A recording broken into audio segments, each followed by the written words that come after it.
दोस्तों कोई ऑनेस्टली ये नहीं जानता कि आज से 2 साल बाद भी एग्जैक्टली क्या होने वाला है, लेकिन फिर भी टेक्नोलॉजी की वर्तमान की रफ्तार देखकर हम ये अनुमान जरूर लगा सकते हैं कि आज से कितने सालों बाद टेक्नोलॉजी कौन से पायदान पर होगी। तो दोस्तों चले आज हम जानते हैं एस्ट्रोनॉमी और एस्ट्रोनॉमी से जुड़ी कुछ ऐसी घटनाओं के बारे में जो हमारे भविष्य में होने वाली है और हम जिसे अपनी आंखों से देख सकेंगे। आप है द नॉलेज के साथ, मैं हूँ हितेश गिरी गोसाई, और अगर आप नए हैं तो हेल्दी नॉलेज के लिए द नॉलेज को जरूर सब्सक्राइब करें। मार्च 2021 द जेम्स वेब टेलीस्कोप। दोस्तों ये एस्ट्रोनॉमी की दुनिया की one of the most important event होगी, क्योंकि हम सब जानते हैं कि हबल स्पेस टेलीस्कोप ने अब तक हमारे ब्रह्मांड का ऑलमोस्ट एक बड़े पैमाने पर नक्शा ही हमें दिखा दिया है। ब्रह्मांड की सबसे बड़ी से लेकर सबसे दूर की गैलेक्सी, सूरज, तारे, निहारिकाएं, रेड जायंट्स या सुपर क्लस्टर्स जैसी चीजें हमें हबल स्पेस टेलीस्कोप के द्वारा देखने को नसीब हुई है। लेकिन दोस्तों the James Webb telescope Hubble से काफी एडवांस टेलीस्कोप होगा। ये टेलीस्कोप ब्रह्मांड के बहुत सारे राज पर से पर्दा हटाने वाला है। ये इतना पावरफुल होगा जो ऐसी कई सारी मिस्ट्रीज को सुलझाएगा जो अब तक हमारे लिए एक पहेली थी। जेम्स वेब टेलीस्कोप को बनाने का काम आज भी नासा में चल रहा है और इसके निर्माण कार्य में करीब $10 बिलियन खर्च हो गए। ये टेलीस्कोप जब कार्यरत होगा तो बिग बैंग के तुरंत बाद के कुछ ही वर्ष पश्चात का इतिहास हमें बताएगा और ये भी बताएगा कि बिग बैंग के तुरंत बाद किस गैलेक्सी का जन्म हुआ था, और हमारे सूर्यमंडल के शुरुआती दिनों के बारे में भी हमें इसके द्वारा ही पता चलेगा। साथ ही ये टेलीस्कोप दूर के कई सारे ग्रहों के बारे में, उसके एटमॉस्फेयर के बारे में और उस पे जीवन मौजूद है या नहीं इसके बारे में हमें सटीक रूप से जानकारी देगा। दोस्तों जेम्स वेब टेलीस्कोप को मार्च 2021 में लॉन्च किया जाने वाला था और आज भी इसकी स्केड्यूल डेट यही है। नासा ने कहा है कि कोरोना वायरस के कारण शायद इसमें कुछ डिले हो सकती है, लेकिन अभी तक इसकी डिले के कोई न्यूज हमें नहीं मिले हैं, इसलिए अभी तक तो इसकी लॉन्चिंग साल 2021 में तय है। 2022 द गगनयान प्रोजेक्ट। दोस्तों भारत की इसरो ऑर्गेनाइजेशन काफी समय से गगनयान मिशन पर काम कर रही है। ये गगनयान प्रोजेक्ट भारत का सबसे पहला मैन स्पेस मिशन होगा, जहां पर इसरो हमारे एस्ट्रोनॉट्स को स्पेस में भेजेगी। दोस्तों हमारे इस गगनयान प्रोजेक्ट को रसिया और स्पेन भी सपोर्ट कर रहे हैं और सब कुछ ठीक रहा तो हम 2022 तक भारतीय एस्ट्रोनॉट्स को स्पेस में भेजने में कामयाब हो जाएंगे। इसी साल एलोन मस्क की स्पेसएक्स कंपनी एक मानव रहित यान मंगल पर भेजेगी। इस यान को पृथ्वी से ऑपरेट किया जाएगा और ये मार्स पर ह्यूमन कॉलोनाइजेशन का फर्स्ट स्टेप होगा। यह 2023 Chinese space station will be completed.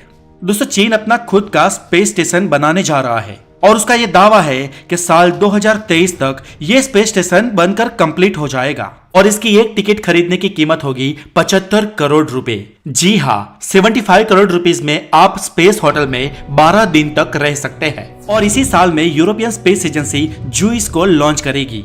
Jewish एक स्पेस मिशन है जो जुपिटर के बर्फीले चंद्रमाओं पर स्टडी करेगा। Year 2025 the first space hotel.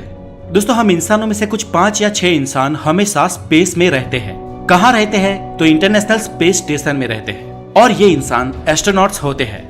मतलब कि एस्ट्रोनॉट्स के अलावा स्पेस में जाना अभी आम इंसानों के लिए ओपन नहीं हुआ है, लेकिन ओरियन स्पेन नाम की कंपनी अभी स्पेस होटल बना रही है और उनका कहना है कि वो बहुत जल्द इस होटल का निर्माण कर लेंगे और वर्ष 2025 तक तो यात्रियों को स्पेस की सफर करवाएंगे। और अगर ऐसा होता है तो एस्ट्रोनॉट्स के अलावा पृथ्वी के दूसरे लोग भी स्पेस में जा सकेंगे। लोग जीरो ग्रेविटी का आनंद उठा सकेंगे और इस स्पेस होटल में 1 नहीं, 2 नहीं, 3 नहीं, लेकिन 24 घंटे में पूरे 16 बार सूर्योदय और सूर्यास्त देख सकेंगे। ठीक वैसे ही जैसे ISS में एस्ट्रोनॉट्स देखते हैं, क्योंकि 400 किलोमीटर दूर अंतरिक्ष में जो चीज भी पृथ्वी का भ्रमण करती है उसे 24 घंटे में 16 बार सूर्योदय और सूर्यास्त देखने को नसीब होता है। जाहिर है दोस्तों कि फिर भी ये आम इंसानों के लिए मुमकिन तो नहीं ही होगा, क्योंकि दुनिया के सुपर रिच लोग ही इसकी टिकट्स खरीद पाएंगे। फिर भी अगर ऐसा होता है तो कुछ साल बाद कई सारी और कंपनियां भी इस मिशन में कूद पड़ेगी और हो सकता है कि कुछ ज्यादा लोगों के लिए ये पॉसिबल हो पाए। दोस्तों इसी साल स्पेसएक्स कंपनी अपना दूसरा कदम आगे बढ़ाएगी। अगर 2022 वाला स्पेसएक्स का मिशन सफल होता है तो साल 2025 में एलोन मस्क की स्पेसएक्स कंपनी मंगल पर इंसानों को भेजेगी।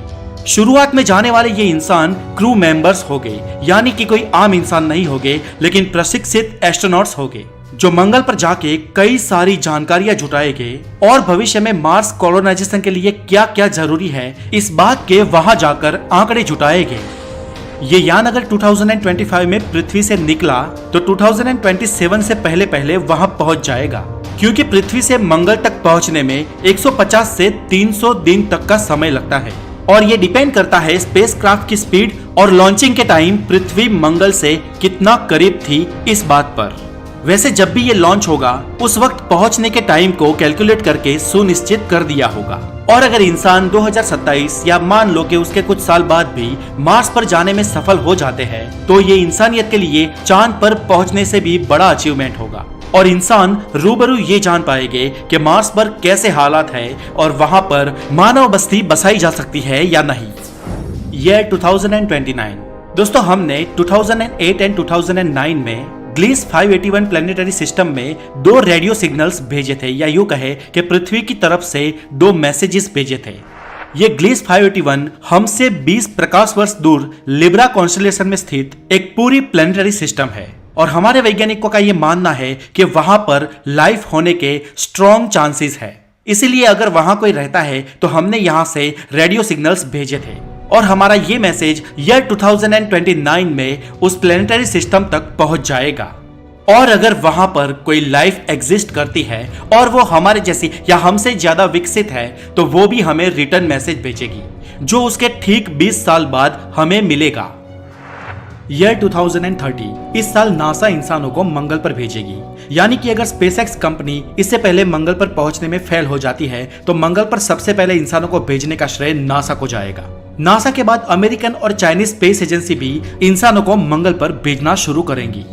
ईयर 2036 दोस्तों, इस साल तक नासा एक probe alpha centauri star system तक भेज सकती है। वैसे तो अल्फा सेंचुरी हमसे करीब 4.5 लाइट ईयर दूर है, लेकिन इस सुपर फास्ट प्रोब को वहां तक पहुंचने में करीब 20 साल से भी ज्यादा वक्त लग सकता है। ये प्रोब वहां पहुंचकर हमें वहां की स्टार सिस्टम और वहां की प्लेनेटरी सिस्टम के फोटोज भेजेगा और हम अल्फा सेंचुरी को बहुत ही करीब से जान पाएंगे और ये भी जान पाएंगे कि वहां पर एलियन लाइफ मौजूद है या नहीं। ईयर 2037 दोस्तों, ये एक पहला साल होगा जिस साल की गर्मियों में हम पूरे आर्कटिक में कहीं पर भी बर्फ नहीं देख पाएंगे और इसका कारण सीधा सीधा ग्लोबल वार्मिंग होगा। जी हाँ दोस्तों, ग्लोबल वार्मिंग ही वो कारण है जो हमारी पृथ्वी को धीरे धीरे दीमक की तरह नष्ट कर रहा है और इसके कारण ये पृथ्वी हमारी आने वाली पीढ़ी के लिए रहने लायक नहीं रहेगी।